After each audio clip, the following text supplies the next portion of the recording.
하나님은 생육하고 번성하고 땅에 충만하라는 적극적인 명령과 선악과를 먹지 말라는 금지 명령으로 아담이 하나님을 신뢰하고 순종하는지를 행위로 드러내도록 요구하셨습니다.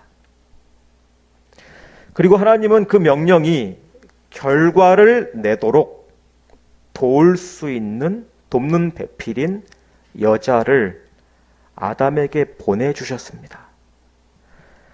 하나님은 여자를 주시기 전 먼저 아담이 맡은 일인 생명들을 다스리고 돌보는 일을 하도록 여러 동물들을 아담 앞으로 모으셨습니다. 보내주셨습니다. 이끌어서 아담 앞에 보내주셨습니다. 아담은 동물들을 관찰하고 이름을 붙이면서 자기 자신이 혼자라는 것을 깨닫게 됩니다. 하나님은 아담이 깊은 잠이 들게 하신 후 아담의 몸을 통해서 여자를 만드셨습니다. 그리고 마치 결혼식장에서 신부의 아버지가 신부를 데리고 입장하듯이 여자를 아담에게로 이끌어 오셨습니다. 하나님은 남자와 여자가 한 몸을 이루고 독립된 가정을 이루어서 하나님을 드러내는 일을 하게 하셨습니다. 남자와 여자가 결혼해서 가정을 이루는 것은 하나님이 정하신 제도입니다. 하나님께서 제정하신, 의도하신 거룩한 제도입니다. 신약성경 마가복음 10장을 보면 예수님은 이렇게 말씀하셨습니다. 창조 때로부터 사람을 남자와 여자로 지으셨으니 이러므로 사람이 그 부모를 떠나서 그 둘이 한 몸이 될지니라. 이러한즉 이제 둘이 아니요 한 몸이니 그러므로 하나님이 짝지어 주신 것을 사람이 나누지 못할지니라 하시더라. 이 세상은 남자와 여자가 서로 좋아해서 결혼하는 것처럼 묘사합니다. 그렇죠? 서로 좋아해서 사랑해서 계속 같이 있고 싶으니까 서로를 잃지 않기 위해서 결혼하는 것처럼, 서로가 좋아해서 결혼하는 것처럼 묘사합니다. 그러나 결혼, 이 혼인은 하나님이 시작하시는 것입니다. 하나님이 시작하시는 일이고 하나님이 마치시는 일입니다. 하나님이 결혼을 시작하시고 또 하나님이 결혼을 마치실 것입니다. 이 결혼 관계에서 두 남녀가 하나가 되어서 자녀들을 낳고 행복한 가정을 이루는 것도 중요하지만 이 결혼 관계에는 그런 어떤 가정을 이루는, 행복한 가정을 이루는 그것을 뛰어넘는 또 다른 목적이 있습니다. 창세기 1장 27절을 보면, 우리가 읽은 오늘 본문 앞에 쪽을 보면 하나님이 자기 형상 곧 하나님의 형상대로 사람을 창조하시되 남자와 여자로 창조하시고 라고 말합니다. 하나님 자기 형상으로 사람을 만드셨는데 하나님의 형상이 한 존재로 나타나지 않고 남자와 여자라는 두 존재를 통해서 드러나도록 창조하셨다는 것입니다. 하나님께서 사람을 남자와 여자로 창조하신 이유는 사람인 이 남녀가 하나님의 형상을 담는 일을 하도록 창조되었기 때문에 남자와 여자가 함께 하나님의 형상을 담는 일을 하도록 창조되었기 때문에 자기를 닮은 형상들을 낳아서 번성하면서 자기의 형상의 근원이신, 닮음의 원형이신 하나님을 찬양하게 하신 것입니다. 생육하고 번성해라. 너희가 나를 닮았으니까 또 너희를 닮은 또 다른 생명들을 낳아서 그 원형인, 근원인 나를 찬양해라 라고 하신 것입니다. 이렇게 생육하고 번성하는 것, 남자와 여자의 관계 속에서 출산을 통해서 형상을 낳는 것 자체도 하나님을 드러내는 일입니다. 하나님을 드러내는 일이죠. 그렇지만 단지 하나님은 사람이 자녀를 낳는 일을 통해서만 하나님을 드러내는 것이 아니라 남편과 아내, 이 관계 자체를 통해서도 하나님의 계획을 드러내게 하셨습니다. 결혼을 통해 맺어지는 남편과 아내의 관계는 바로 무엇을 말하냐면 예수 그리스도와 교회의 관계를 드러내는 비유입니다. 남자와 여자가 결혼하는 것은, 그것으로 인해서 맺어지는 관계는 바로 예수 그리스도와 성도들의 모임인 이 교회의 관계 맺음을 드러내는 비유입니다. 모형입니다. 아시겠습니까? 남녀의 결혼은 그리스도와 교회의 관계를 보여주는 모형입니다. 에베소서 5장을 보면, 신약성경 에베소서 5장을 보면 31절에서 바울이 이렇게 말합니다. 그러므로 사람이 부모를 떠나 그의 아내와 합하여, 마치 우리가 오늘 다루고 있는 창세기 본문의 내용 그대로 말하는 것처럼 말합니다. 부모를 떠나 그의 아내와 합하여 그 둘이 한 육체가 될지니 이 비밀이 크도다. 나는 그리스도와 교회에 대하여 말하노라 라고 말합니다. 오늘 지금 우리가 다루고 있는 이 본문을 바울이 인용하면서 마지막에 이 비밀이 크도다.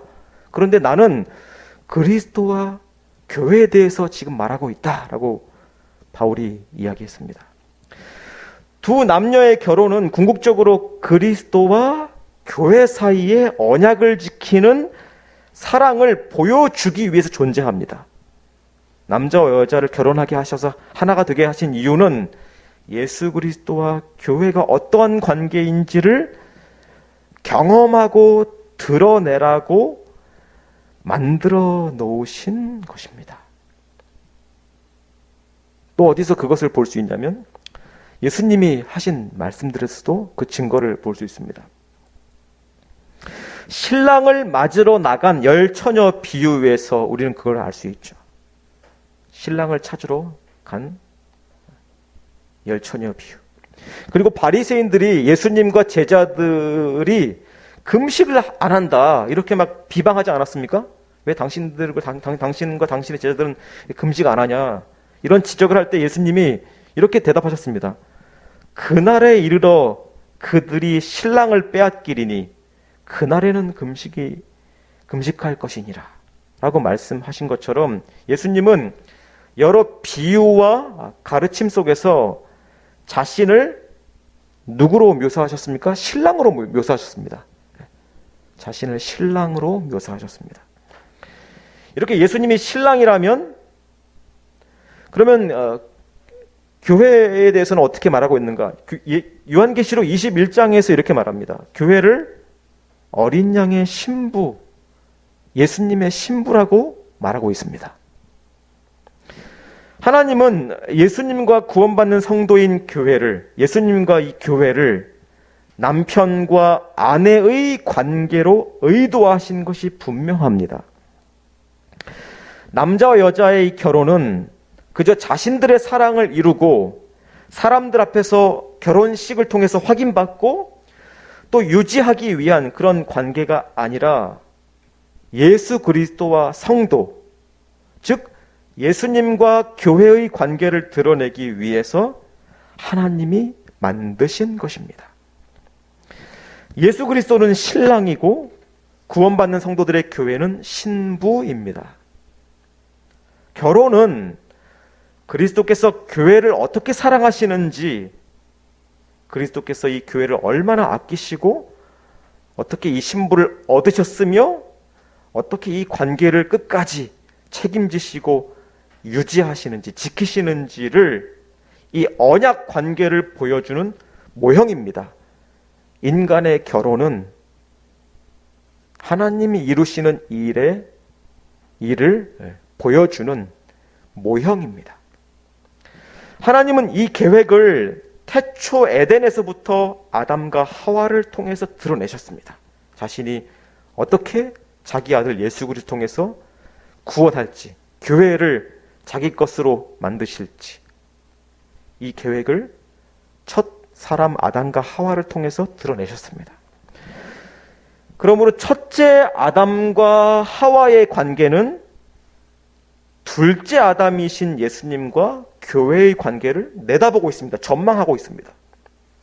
첫사람 아담과 하와의 관계는 완전한 아담이신 둘째 아담이신 예수님과 교회의 관계를 예표합니다. 예고합니다. 전망합니다. 세상 사람들은 두 남녀가 서로를 사랑하기 때문에 결혼을 하는 것이라고 생각하지만 하나님이 의도하신 것은 결혼 관계 속에서 사랑을 배우는 것입니다. 사랑하기 때문에 결혼하는 것이 아니라, 우리는 그렇게 경험하죠. 그렇게 느끼죠. 사랑하기 때문에 결혼하지만, 그러나 하나님이 의도하신 것은 이 결혼 관계 속에서 하나님의 언약을 배우고 하나님이 이루시고 완성하실 것들을 통해서 사랑을 배우게 하시는 것입니다. 그게 결혼입니다. 두 남녀가 결혼을 하게 만드는 이 사랑이라는 감정은 시간 속에서 사라집니다. 그렇죠. 사라집니다. 상대를 목숨처럼 여기면서 사랑한다고, 너 없으면 나 죽는다고 고백하면서 서로가 하나가 됐지만 얼마 안 가서 언제 그랬냐는 듯 변하는 것이 인간입니다. 언약 관계에 대해서 부실해집니다. 무책임해집니다. 깨뜨리고 싶어 합니다. 기회만 생기면. 그죠? 자기한테 능력만 있고 기회만 생기면 그 언약을 깨뜨리고자 하는 것이 인간이 역사 속에서 보인 일이고, 이 시대는 더 그렇죠. 그게 인간입니다.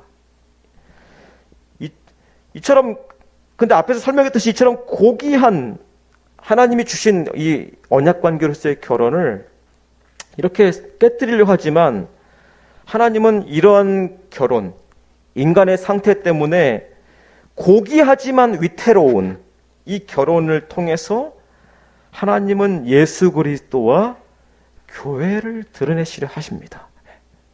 인간이 타락해서 죄 때문에 제대로 지켜내지 못하는 이 불안한 결혼 관계를 통해서 예수 그리스도와 교회의 관계를, 이 고귀한 언약 관계를 드러내시려 하십니다. 참 사랑은 상대에 대한 설레는 감정이 식었을 때 비로소 배우게 되는 것입니다. 그때 비로소 수고롭게 실천되는 것입니다. 결혼관계 속에서 남자와 여자는 그리스도께서 교회를 어떻게 사랑하시는지를 보고 기억하고 본받고 따를 때 서로 참 사랑을 할 수 있는 것입니다.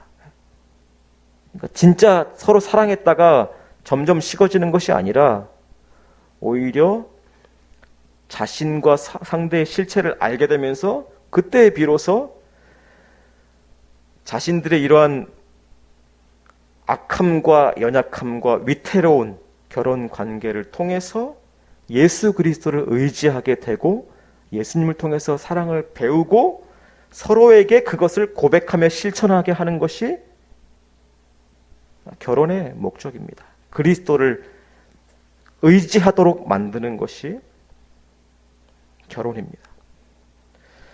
이 과정에서 변하지 않는 진정한 참사랑, 자기를 내주는 참사랑이 우리에게는 없고 하나님께만 있다는 것을 남편과 아내는 고백하게 되는 것입니다.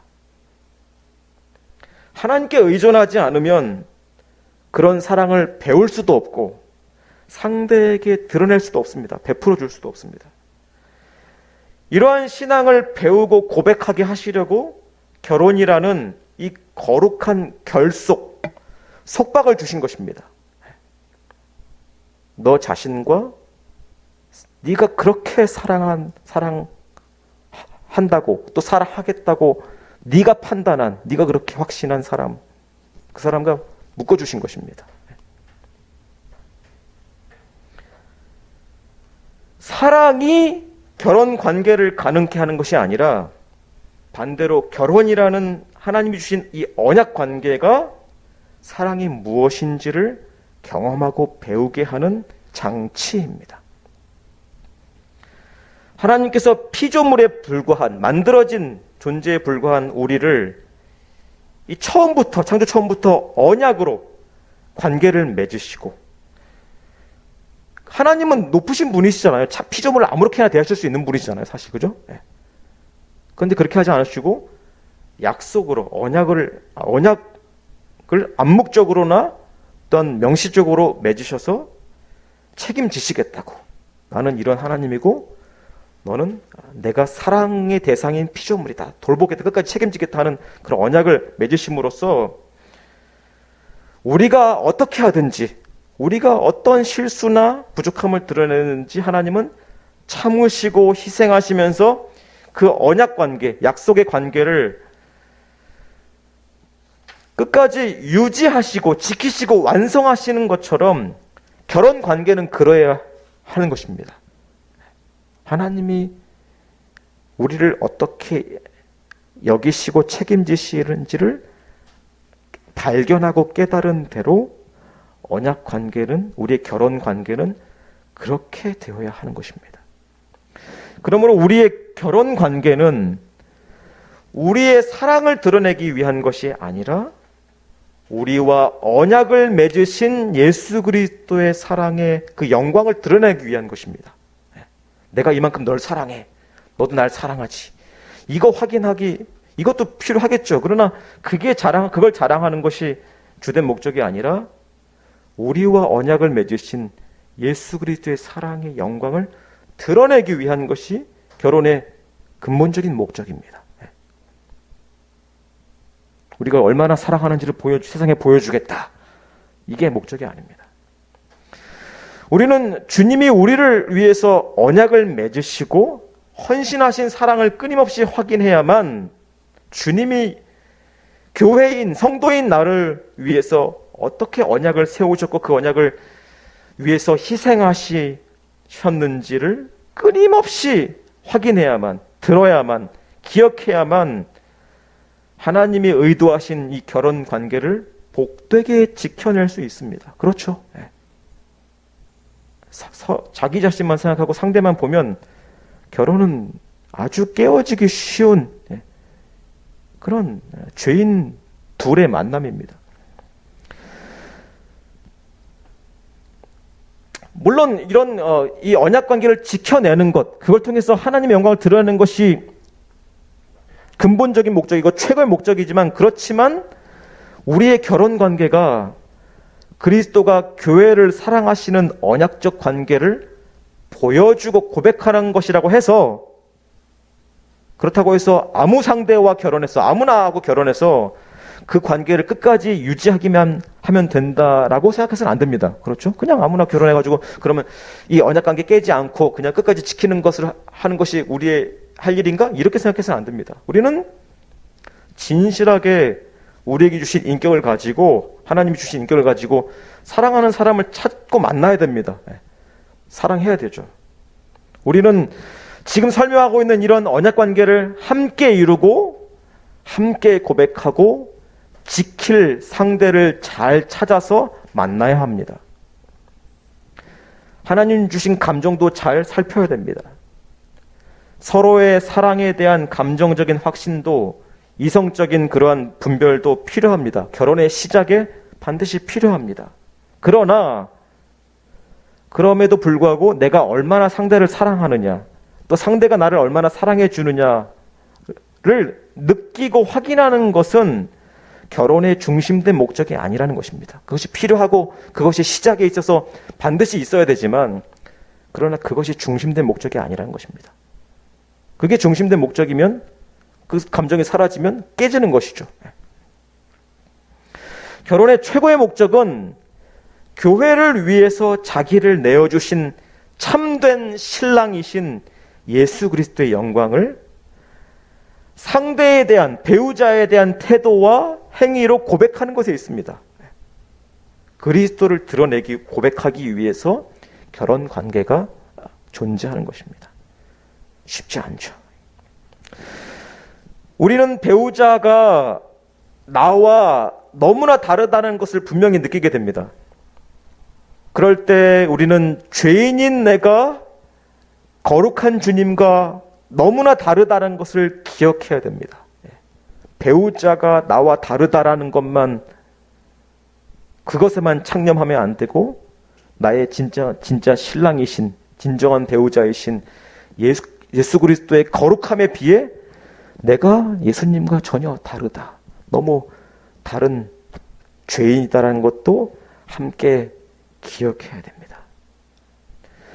또 우리는 배우자가 변화되지 않는다, 진짜 변하지 않는다라는 것을 확인할 때마다 내가 주님에 대하여서 고집스럽고 변하지 않는 것도 기억해야 합니다. 또 우리는 배우자가 나의 분노를 유발할 때마다 내가 주님의 분노를 유발하는, 신랑에게 분노를 유발하는 죄인임을 기억해야 합니다. 이러한 나를 신부로 여겨주시고 관계를 끊지 않으시고 영원토록 지속하시는 진정한 남편이신 주님의 사랑을 우리는 기억해야 합니다. 이 관계를 위해서 예수님이 십자가에서 죽으신 것을 생각해야 됩니다. 이 관계를 회복하시고 영원히 맺으시기 위해서 우리 죄 때문에 십자가에서 죽으신 것을 우리는 기억해야 합니다. 이러한 믿음이 혼인 관계를 지키는 것으로 고백되는 것입니다. 주님이 이렇게 관계를 위해서 죽으셨고 나를 사랑하시니 나도 이 주님이 맺어주신 관계를 끝까지 주님을 생각하고 주님의 사랑을 드러내면서 상대방한테 표현하면서 끝까지 지켜나가야 되는 것입니다. 주님이 우리와 맺으신 언약 관계를 위해서 헌신하고 희생하신 것, 주님이 나와의 관계를 다시 시작하시고 끝까지 지켜나가시기 위해서 자기를 드리신 그 헌신과 희생을 우리가 기억하고 믿고 고백하는 것이 나의 이 땅에서의 결혼 관계 속에서 계속 드러나야 합니다. 예수님의 이 자기 부인, 자기를 고집하지 않고 자기를 드러내지 않고 자기를 확인받으려고 하고 자기를 높이려고 하는 것을 다 내려놓으시고 자기 부인이, 이 예수님의 자기 부인 하신 것이 남편에게로 전달이 되어야 되고, 그리고 남편에게서 아내에게로 연속적으로 전달되어야 이 두 남녀의 관계가 주님이 의도하신 그런 결혼 관계가 될 수 있습니다. 자기 부인 하신 예수님의 도를 따르는 것이 결혼 관계의 목적입니다. 이렇게 우리의 결혼이 그리스도와 교회의 관계를 드러내는 비유이고 모형이라는 것은 또 무엇을 말하냐면 결국 실체와 진짜가 완성되면 사라진다는 것을 의미합니다. 이 땅에서 우리가 결혼한 이 관계 맺은 것은 이 결혼 관계가 지시하는 그 실체, 진짜 하나님 나라에서 그리스도와 성도들이 완전히 하나가 되는 것, 그것이 이루어질 때 사라진다는 것입니다. 이 땅에서의 결혼 관계는. 주님과 성도인 우리가 하나가 될 때 지상의 결혼은 그 역할을 다 하게 됩니다. 마태복음 22장 30절에서 예수님은 부활 때에는, 그 마지막 때 완성 때에는 장가도 아니가고 하늘에 있는 천사들과 같으니라 라고 말씀하셨습니다. 마지막에 주님과 성도들이 완전한 교제를 이루는 그 하나님 나라가 완성되면 남녀의 결혼 관계는 자신들이 가리킨 그 진짜 실체에게 자리를 내주는 것입니다. 영광스럽게 내주는 것입니다. 우리의 결혼은 시간 속에서 잠시 동안 그리스도와 교회의 영광을 지시하는 모형입니다.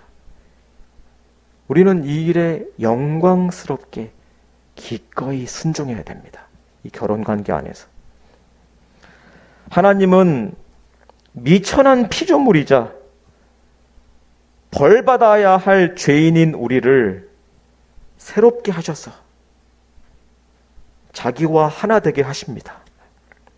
있지도 않았던 존재들을 만들어 놓으셨는데 그들이 또 타락해서 죄로 타락했지만 다시 회복시키셔서 자신과 하나가 되게 하십니다. 자신이 누리는 것들을 함께 누릴 수 있도록 연합시키십니다.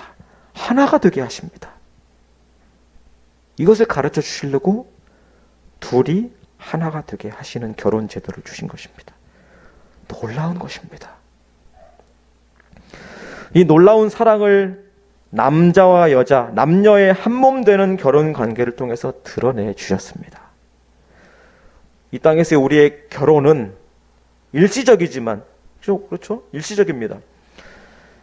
그렇지만 예수님을 드러내는 것이기 때문에 고귀하고 영광스러운 것입니다.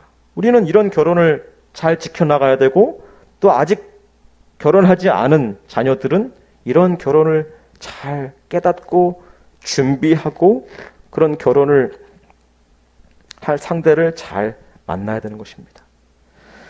우리는 이러한 고귀하고 영광스러운 이 결혼 관계 속에서 예수님의 사랑을 고백해야 합니다. 기도하겠습니다.